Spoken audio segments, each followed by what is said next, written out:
بسم الله الرحمن الرحیم. قدمونو دا ولاړې ما د بریکوټ یونین صدر میراجون سره کم د بریک د ملاکنډ ډیویژن کم ټریډ یونین صدران چې څومره یم څه دور دي باقاعده په نننۍ ورځ باندې د احتجاج ټاکلی شوی کم چې په کې پی کې کې ټیکس نظام چې دی هغه رد کېدو کوشش شوی دی یا رایج شوی دی د هغې دپاره نن شټ ډاون هړتال دی هغه هړتال چې دی څومره حده پورې کامیاب دی د بریکوټ یونین صدر او د هغه ټیم موجود دي دا اوس سره خبرې کوو.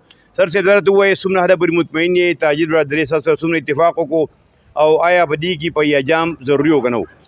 اعوذ بالله من الشیطان الرجیم بسم الله الرحمن الرحیم. د ټول نه مخکې خو زه ظاهر شاه کمال صاحب ستاسو د میډیا انتهایی مشکور یم چې تاسو رالی او زموږ نه یو تپوس وکړم. نو زه خو د ټولو نه مخکې د بریکوټ د تاجر برادرۍ انتهایی مشکور یم او د خپلې کابینې د طرف نه د ټولو تاجرانو شکریه ادا کوم ځکه چې زمونږ په معمولي کال باندې نن چې کم دی نو مکمل شټل ډاون دی او چې څونه تاجر برادري ده د بریکوټ د بازار نو مونږ سروې وکړه لکه مکمل طور چې کم دی نو شټل ډاون هړتال دی او بازار مکمل طور بند دی. د دې نه پس چې کم دی زه د جناب عبدالرحیم صاحب چې زمونږ د ملکنډ ډیویژن صدر دی د هغوی هم انتهایی مشکور یم او هغوی له دا داد ورکوم چې یاره مطلب دا دی ستاسو په کال باندې زمونږ د تاجر برادرۍ مکمل شټل ډاون هړتال دی او انشاءالله که حکومت وقت زمونږ دا مطالبه ونه منله دا کومه مطالبه چې زمونږ مشرانو راچوته کړې ده لکه دا کم سیلاب چې په ملکنډ ډیویژن نه روان دی د ظلم انتها ده ځکه چې زمونږ ملکنډ ډیویژن چې دی نو دا فیصله چې کم دی نو د والي صاحب په ژوندانه باندې شوی وه چې دا به ټیکس پرې ځونی خو اوس چې دوی کمې سترګې خړې کړي دي او کومه انتظامیه اف بی آر د دې دپاره مقرر شوی دی نو مونږ هغوی له دا چیلنج ورکوو چې تاسو د خپله فیصله چې کم دی نو فوري طور واپس واخلئ ځکه چې زمونږ د ملاکنډ ډیویژن ټوله تاجر برادري د عبدالرحیم صاحب په قیادت کې چې کم دی نو متحد ده او په هغه باندې زمونږ مکمل اعتماد دی. انشاءالله نن چې کوم احتجاج وشو د دې نه مونږ 100% مطمئن یو چې انشاءالله حکومت به په دې نوټس اخلي خو که نوټس یې وانغستو نو بیا به مونږ چې کم دی نو د خپل صدر عبدالرحیم صاحب د دوباره د بل کال انتظار کوو انشاءالله که هغه ووایي چې د سړکونو ته راوځئ نو سړکونه به هم بندو که هغوی ووایي چې یاره په ایجام هړتال وکئ نو بیا به په ایجام هړتال ومي که هغوی ووایي چې یاره مطلب دا دی څه نمونه مطلب دا دی سیول نافرماني نو مونږ به چې کم دی نو د هغوی سره په سیول نافرمانۍ کې هم شانه به شانه ولاړ یو. الرحمن الرحیم. نو نن خو زموږ د بریکوټ بازار چې دی دا خو مکمل بند دی. تاسو وکتلو چې په دې کې نه د چوټل کولاو دی فارمیسي به کوم بنده ده هوټل او سبزي هر څه مکمل بند دي. دا زموږ د کابینې د سر صاحب په کال باندې مکمل دا بند دی او انشاءالله چې دا مضافات چې دي مضافات خو پرچون مرچون دکانونه کا کولا یو خلکو د لږ تکلیف خیر دی او انشاءالله که دې پیرېلا د حکومت دا مطالبې زموږ نه منلې نو بیا به مضافات نه چې بیا به هره کوڅه هر ځای به بني او روډونه هر څه به بني. مطلب دا دی چې دا خو زموږ جایز مطالبې دي چې زموږ ملکنډ ډیویژن چې دی دا ډېر یو ځپلی شوې علاقه ده په دې کې سیلابونه زلزلې نورې مسلې تاسو ته پته ډېرې زیاتې راغلي دي خلک کمزوری دی نو موږ دا ټیکس نشو برداشت کولی کم ټیکسونه چې را روان دي دا موږ نشو برداشت کولی نو که فرض که دوی بیا خامخا دا ټیکسونه په موږ لګوي نو بیا به دا خلک مزاحمت کوي نو موږ حکومت وخت دا مطالبه کوو چې دا ټیکسونه دې په موږ نه لګوي او زموږ نه دې قلار شي. الحمدلله زمونږ په بیګا ماښام چې کم دی نو میسیج ورکړو دی خلکو له په الله پاک رحم وکړو ټول دکانداران بند شول دکانونه یې بند کړل د دې ډېره شکریه ادا کوم او انشاءالله تعالی چې زمونږ عبدالرحیم صدر چې کم دی نو د هغه اواز ته صرف مونږ ناست یو چې هغه مونږ له څه میسیج راکړو انشاءالله هغه میسیج به مونږ کوو او دونه ظالمانه ټیکس دی چې 90% ټیکس دی 100 روپۍ چې 90 روپۍ د حکومت او 10 روپۍ د سیول لکه نو دا په کوم حساب کې خلک کرایه نشي ورکولی څوک په د کورونه پردو کورونو کې ناستې کرایهګر نشي ورکولی دکانونه کرایه نشي څونه ګراني ده دغه دا خپل د خبره دی واپس والي که وایي نه لري د کشمیر اقصر یې ترې نه جوړوي. زمونږ خو ماشاءالله صدر عبدالرحیم صاحب د ډیویژن صدر دی هغه چې دی نو د زموږ د بریکوټ د صدر صاحب معراج صاحب سره دغه وکړو رابطه وکړه او په هغې رابطه باندې زموږ د بریکوټ ماشاءالله مکمل چې څونه دکانداران دي نو مکمل هغه هړتال کړی دی د خیره سره. اوس زموږ د کې پی کې حکومت ته هم دا درخواست کوو د وفاق حکومت ته هم دا میسج کوو چې څنګه زمونږ د اسفات ته خلک چې دی دا سیلابونه ووالل، د ګیس بلونه ووالل، د بجلی بلونه ووالل او اسیم کاروبارونه چې دي ډون زیات دي. د مهنګایۍ یو طوفان راغلی دی، د وړو بورې یو غریب سړی نه شي اخیستی. سهار مزدور کار راوځي چوک ته د جاړۍ دپاره او بچي ناستي چې یاره زما پلار به تازه رزق راوړي او هغه تش تور کور ته لاړ شي. امیر مقام صاحب ته دا خصوصي زمونږ د ماشاءالله د وفاق وزیر دی، د پارټۍ ډېر زیات غټ کینډیډیټ دی او زه ته دا میسج کوم چې صاحب نور کلم تاسو په دې ټیکس کې خبرې کړې دي. بیا موږ تاسو دا په اجازهنۍ درخواست کوو چې د سوات ته خلکو د حالات تاسو وینئ او زموږ د سوات نه چې څونه ټیکسونه دي دا ختم کړئ. بلکې په آزاد کشمیر کې چې دا توړ پوړ وشو هغو ته 6 روپۍ یونټ بجلی شوه، په 520 روپیو ته ورځ تروړه شوه. نو داسې نه چې زمونږ په دې ملک کې بغاوت شروع شي او زمونږ دا خلک چې ډېر تنګ شوی دی او داسې نه چې څه نقصانات وشي. ولې چې یو سړی تنګ شي نو په جنګ شي. د سوات چې دی د دې غریبو خلکو لږ وټي سوچ او دغه وکړي چې کم از کم د سوات دا خلک اوس دا ګلۍ جپاړونه وشول، شلتالان خراب شول، سیلۍ طوفانونه رالل، خوبانۍ خرابې شوې، پیاز چې دی په هغې باندې تور کې ولګېد، غنم چې دی تور کې پې د بریکوټ ټریډ یونین کوم کینډیډیټ چې دی زحمت خان سماعي شخصیت هم دی، په بازار باندې خاص نظر لري. دوی سره خبرې کوو. زحمت خان درته ووایي چې نننی چې کوم شټر ډاون شوی دی یقینا دا یو ډېر زیات لوی عمل هم وشو او سوات سره زما په خیال یو ډېر زیات انتهایي ظلم روان دی. څه وایي په دې هکله؟ ظاهرشاه خان دا حقیقت دی چې د ټیکس نفاذ په سوات کې چې دی نو ډېر ظلم دی. ولې چې سوات د مختلفو مسلو د وجې ځپلی شوی دی، د جنګونو د وجې، د فلډ د وجې، د مختلف مسلو د وجې. د سوات خلکو کې اوس هغه توان نشته چې هغه ټیکسونه ورکړي. ولې والله موږ خو پخپله تاجران یو، نن سبا زموږ د دوکاندار دا حالت چې هغه د خان او د بجلی بیل نشي پوره کولی، نو مطلب ټیکسیشن او اډیشنل شیزونه به هغه څنګه برداشت کړي. خو موږ بار بار دا خبره کوو چې د حکومت وخت چې کوم د ریاست سوات سره کوم معاهده شي و په کوم خبرو باندې نو د هغې د پاسدارۍ خیال دې وساتلی شي، نه کې مطلب سینه زورې کول پکار نه دي پکار. ولې د هغې نن سبا هغه انسیډنټ واقعیت تاسو ولیدل چې په کشمیر کې دوی ته جوړ شوي دي.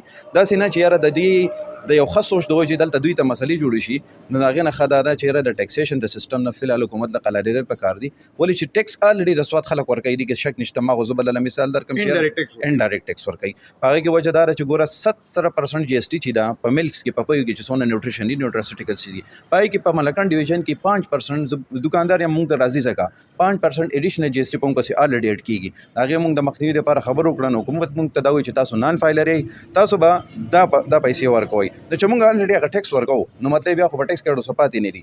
خو دا دی چې لږ غریب خلک چې دي نو هغه به د دې سره وځپلی شي. حکومت وخت له پکاره چې یاره په دې خبره باندې له خیال وساتي. موږ د سوات خلکو ته، موږ د ملکن خلکو ته دا خبره کوو چې زما سوچ پرې دی او زمونږ سوچ له راشئ چې موږ کله موږ زمونږ شو نو مطلب کامیاب بشو. او که مطلب زما کې پراته یو مطلب چې خپل غرض کې پروت یم، یا هر سړی چې کوم په خپل غرض کې پروت دی، که زما منسټر صاحب دی، که چیف منسټر صاحب دی، یا که ایم پی دی، یا مطلب هر څونه کسان دي یا ناظمین دي، دوی له زمونږ سوچ پکار دی، نه کې زما که زما شي نو بیا به سوات زمونږ نه خراب شي. زحمت خان ډېر جوړ نظر لري. ټیکس په یو ښه عمل دی خو څه دی په سوات کې هغه فیسلټیز نشته، د کم نه چې د خلک نالا دی. آیا انډایرکټ ټیکس په موږ باندې ډېر زیات مخکې لګېدلی، په سوي ګیس کې، د اوبو په مد کې، د بجلۍ په مد کې، په میډیسنز باندې، په کاسمیټکس باندې، هر هغه شي باندې کوم چې د ضرورت اشیا دي. نو څه وایي لکه دا په کار ده چې خلک دې نه مخکې به دې باندې ډسکس شوي که نه؟ آیا دا د صوبې او د قومي خپل یو جنګ دی؟ ظاهرشاه خان تا دپاره ټیکس په غونډه دنیا کې اخیستی کېږي، دا نه چې نه اخیستی کېږي. امریکا کې هم ټیکس اخیستی کېږي، انګلینډ کې، کینیډا کې، یا ایون نور ملکونو کې. خو د هغې ریټرن هم شته. د 60 ایئر نه پلس چې دی هغه بینیفټ هغه کس ته میلایږي، څوک چې ټیکس پییر هغه ته هغه بینیفټ میلایږي. ما ته دا ووایه چې په پاکستان کې د 60 سال نه بعد چې کوم کسان یا سرکاري دي یا چا هم ورکړي دي ټیکسونه، یا ایون په پنجاب کې کم خلک ورکوي، هغو ته د هغې بینیفټ څه میلاویږي، هغوی ته د منتلي د هغې څه سټیپن میلاویږي، څه میلاویږي، زکات مد کې ورته څه میلاویږي، یا داسې څه ماهانه څه سیسټم باندې هغو ته څه نه میلاویږي. ګوره زه به د پاکستان وښیم، ډېر کسان چې کوم په یورپین کنټریز کې پاتې شوي دي هغو هلته ټیکسونه ورکوي، خو دلته دلته په کور ناست دي 2-3 لکه روپۍ هغو له میاشتې راځي. حالانکه په کار دی چې هلته دی مونږ په خپل ملک کې ناست یو، زموږ په خپل ملک کې زموږ د ټیکس ریټرن نشته. لاول خو حکومت له دا وخت له دا په کار دی چې د ټیکس ریټرن پالیسي جوړه کړي. عوام په دې نه یېرېږي چې موږ ټیکس نه ورکوو، عوام په دې یېرېږي چې ټیکس خلوله خو نشو ورکولی. زحمت خان پول لري ځکه سره دا خبرې لږ اوږدومه، د پیجام نه بغیر به شټر ډاون څنګه کامیاب شي؟ ظاهرشاه خان موږ خو چونکې د عبدالرحیم صاحب په قیادت کې سوات د ټریډ یونین د طرفه چې دا کوم دغه وشو هغه ښه اقدام و. خو دا شي چې دا خو د هغوی سټیپ 1 و. انشاءالله موږ به د هغوی سره په دې کې بیا هم کینو، ورځو به پسې، او انشاءالله نوره به ورته مو وښیو چې یاره دا موږ څونه کامیابولی شو. خو لکه د پیجام حکومت له پکار دی، ګوره حکومت مثال د پلار عوام مثال د بچو دی. ټیک شو. نو پلار همیشه په بچو باندې نظرثاني کوي، نه کې په هغه باندې خپل معنی کوي چې وخت مسله ده. ګور ظاهر پاکستان کې ټیکس کلیکشن اوس هم دومره کیږي، خو بدقسمتي زمونږ د ملک دا ده چې په هغې کې د هغې لپاره څه پالیسي نشته. ما تاسو ته د ملګرو سره مونږ د پلانینګ کړی، زر تر زره به مونږ انشاءالله یو اواز بل چوتو، او هغه دا ده چې په پارلیمنت کې مونږ له دا نظام پکار دی چې کم سړي د ملک 98 روپۍ په وړه کړې ده، هغه ته چې دی که نه د هغه لپاره د قانون سازي شي او هغه ته د سزای موت ورولی شي. دا قانون لول مونږ د په اسمبلی پکار دی چې دا کله په اسمبلی کې پاس شو که نه ظاهرشاه خان دا کم ټیکس هم راغونډېږي، خدای شي چې دم بې انتهایی ډېر زیات دی، بیا به ملکن ډویژن د ټیکس ته خبر اړو پاتې نشي د خلکو. مننه جی.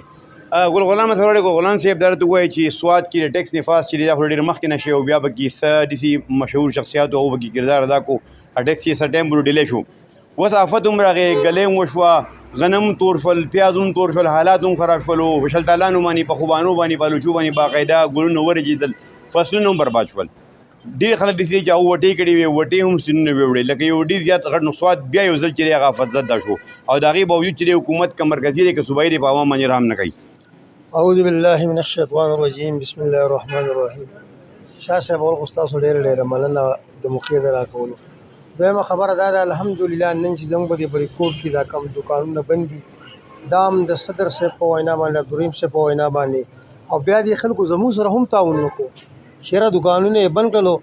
بیا تا یو خبره وکړه ریاض احمد بھائی هم دا خبره وکړه چې په سواد باندې په دې لږ ورځ کې 3 امتحانات رالل.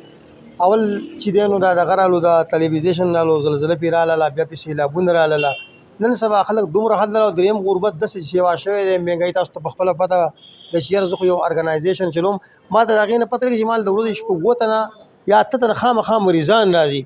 بل زما 33 سال د بریکوټ په بازار کې کاروبار وکړو، تقریبا د 2016 نه په دې خوا چې کوم نظام را روان دی خدای قسم چې سړی ځان نشي ساتلی.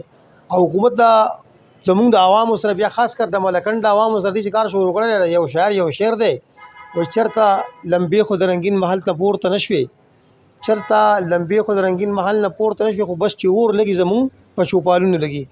حکومت چې راځي نو چې بس ډایرکټ ملکن را راځي. زه دغه یو خبره کوم چې د حکومت مثال د مور فلار دی، پکار ده چې هغه د خپلو بچو خیال ښه وساتي، او د عوام مثال چې دی د هغو د بچو دی.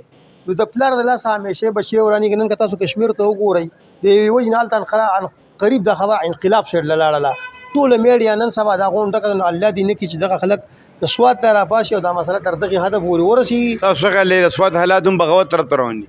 یاره زه چې اندازې ته ګورم نو اندازه دغې شیټ ته ځکه روانه چې غربت سیوا کېږي، خو زورور به د کمزوری چې دی که نه دا به مجبورن طور، مطلب دا دی د زورور په مرۍ باندې لاس ږدي، د هغه به شي به خواری. نو الله دې دغې وخت نه دا خبره نه بوځي، خو حکومت له پکار دي چې زموږ د غریب عوامو سره تعاون وکړي، دا نه کوي چې د دوی راغلي نوړۍ د خولې نه چینکې او داتې اخلي. دویمه خبره دا ده شاه صاحب چې الله دې رحم وکړي زموږ په ملکن باندې کوم حالات روان دي، دا ټیکسونه د دې نه ختم شي، موږ بالکل د دې نه بغاوت کوو چې لکه مطلب دا دی دا حکومت زموږ مطالبه ومني، او د دې خبرې موږ په حمایت کې ځکه نه یو چې موږ د حالاتو ته ګورو. زموږ د سواد ته حالات یو څلورم داسې سیټ ته روان دي چې 3 خراب حالات به دې باندې تېر شو. الله دې نه کړي چې دې نه بغاوت جوړ شي. شکر. د ورشا بچا تاسو هم وکتل په خپل هم تاسو کورج راوتي وي، او تاسو سره زموږ ملګری صحافي تاجدار هم موجود دی، تاسو سره مو خبرې کوو. نن چې کوم تاسو وکتل څه نظر لرئ چې د بریکوټ دا کوم شټر ډاون چې دا به څومره رنګ راوړي، او د دې نه به تاسو څه خیال دی دوی څنګه خبرو کوي چې عوام بغاوت ته روان دی؟ دې څه ریالټي ده؟ ډېره مننه ظاهرشاه خان. څنګه چې تاسو ووایئ چې رنګ سره وړي، نو هغه ورځ په آزاد کشمیر کې قوم چې کوم دی ټول راوتی وو، خو هغوی په حیثیت قوم راوتي وو او خپل احتجاج ریکارډ کړو، هغې رنګ راوړو، هغه کوم مطالبات چې وو هغه ومنلی شول. زما کلک یقین دی چې دغه احتجاج چې کوم دی یا هړتال چې کوم دی، عوامي احتجاج چې دا ډېر زور لري، دوی خپل مطالبات چې کوم دی هغه په حکومتي وخت باندې منلی شي. زمونږ سواد چې کوم دی نو هغه که تاسو وګورئ نو په موږ باندې کم کړکېچن حالات شو، نو هغې نه وروستو بیا په موږ باندې 2-3 پیرې موږ د سیلاب ښکار شو. نو هسې هم دلته کې کم کاروبارونه چې د خلکو دي نو هغه اوس انډر پروسس دی، لکه اوس ډیولپ کېږي، روان دي. نو په دې حالاتو کې یو پیر بیا د ټیکس لګولو دغه اوازونه یا دغه نارې چې کومې راځي، نو دا خلک ډسکریج کوي د کاروبارونو نه هم. نو دغه هم یو غټ فیکټر دی د سواد کې. خو دلته نور داسې څه کاروبارونه شته خو یا سیاحت دی یا زمینداره ده یا دغه کاروبارونه دي، نو هغه ډېر زیات متاثره کېږي د دغې د وجې نه. که دا خلک دلته احتجاج کوي نو دلته په سیاحت باندې هم د هغې نه ډېر غټ اثر پرېوځي، ځکه چې دلته کې شټر ډاون یا په یجام د هغې نه اثر پرېوځي. نو انشاءالله زما یقین دی چې دا کم په ملکنډ ډویژن کې یا په سوات کې احتجاج کېږي نو دا به رنګ راوړي او په کار د حکومت دی چې هغه د دې خلکو دغه مطالبات جایز مطالبات زبر صاحب چې ورکینګ جرنالست یقینا چې دا خبره قابل غور ده چې مونږ کله وایو او دا مرکز مسله ده، مرکز وایي صوبې مسله ده. که فرض که دا مرکز مسله ده نو صوبې د خود مختارۍ په وجه باندې د سوات د ملکنډ دغه پارټۍ دي نو په کار دی چې دوی خو خصوصي اواز اوچت کړي د سوات دپاره. زمونږ په یو ځان له حیثیت او جداګانه حیثیت و زمونږ او هغه دی او مطالبه به دې دغه کوو چې یاره اواز دوی اوچت کړي کوم منتخب نمایندګان چې جی درلم صاحب درته وایي چې تاسو د وګرځېدئ کور جمهور وکړل او ویسي چې ورکینګ جرنالست څه نظر لري چې دا په یجام هړتال چې دی یا د شټر ډاون هړتال چې دی دا څومره حیثیت لري، څومره زور لري او دا به حکومت باندې څومره پرشر پرېوځي؟ ډېره مننه ظاهرشاه خان. پریشر خو به ډېر زیات پرېوځي ځکه که تاسو وګورئ په آزاد کشمیر کې هم چې دی نو دغه رنګ هړتال وشو او د هغو مطالبات چې دي نو یو ته پورې تسلیم کېدو طرف ته چې دی نو هغه روان دي. دلته که موږ وګورو په سوات کې یا خصوصا په ملکنډ ډویژن کې که ته ټیکس لګې نو ټیکس په څه باندې لګې؟ زه به خپله یو ټیکس پیر یم، صحیح ده، زه ټیکس ورکوم. زه څه دپاره ټیکس ورکوم؟ دلته زما روډونه ښه دي، دلته زما چې دی نو انفراسټرکچر